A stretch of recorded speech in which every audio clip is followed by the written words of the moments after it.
Can you give us an estimate of how much Houthis have been degraded by the numbers you just gave out, percentage-wise, ballpark?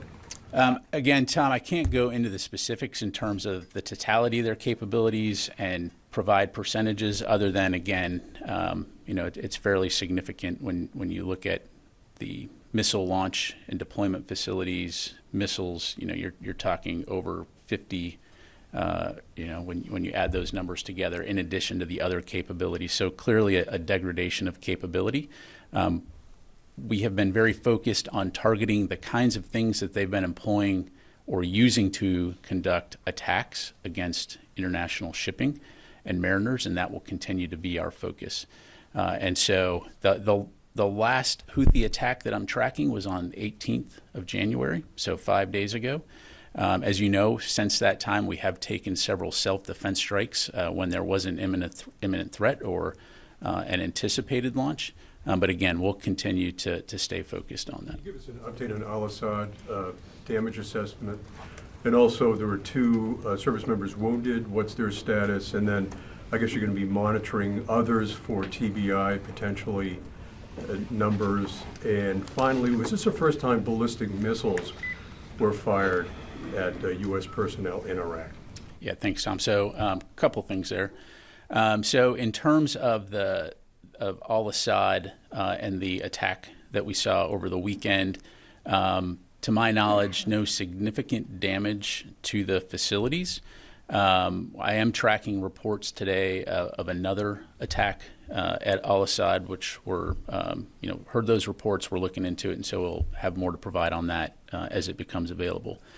In terms of the personnel that were injured in the attack over the weekend, at the time we were tracking 2 U.S. service personnel that suffered TBI.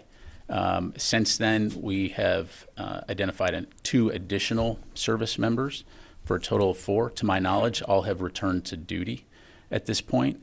But again, as you've seen in these kinds of things in the past, those numbers can fluctuate. So we'll continue to pay attention to that. Thanks. Ballistic missiles? The last ballistic missile attacks were in November 21st of last year, also at al-Assad. Jennifer. Pat, what kind of drones are the Houthis using? Are they the same Iranian drones that are being used and shipped to Ukraine? Jennifer, I don't have the specific variant, but based on my understanding, these are one-way attack drones of Iranian origin. Okay. And can you explain just generally the challenges that Ukraine will face if it doesn't get more military aid soon? Sure. Obviously the continued lack of funding has forced us to pause drawing down additional items from our inventories, given the implications for our own military readiness. And this, of course, prevents us from meeting Ukraine's most urgent battlefield needs, to include things like artillery rounds, anti-tank weapons, air defense interceptors. Also, without additional funding, it prevents us from being able to provide systems and equipment to meet both their medium and longer term requirements and help them sustain systems that we've previously provided to them. And so, again, we will continue to work closely with Congress and urge supplemental funding as soon as possible. Again, will they lose if they don't get more weapons?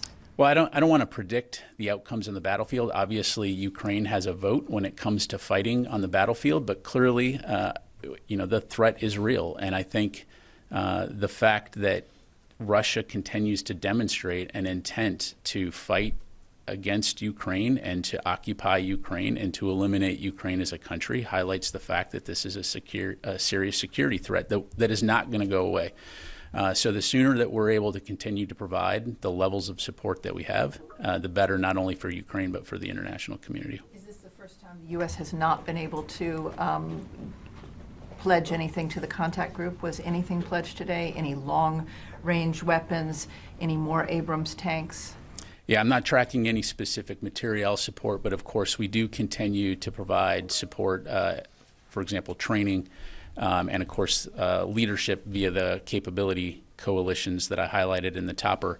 But the point is, in order for us to provide the capabilities that Ukraine needs on the battlefield today, but also in the longer term, we would really appreciate the support of Congress. Thank you. Carla. Thank you. The UN Secretary General just now is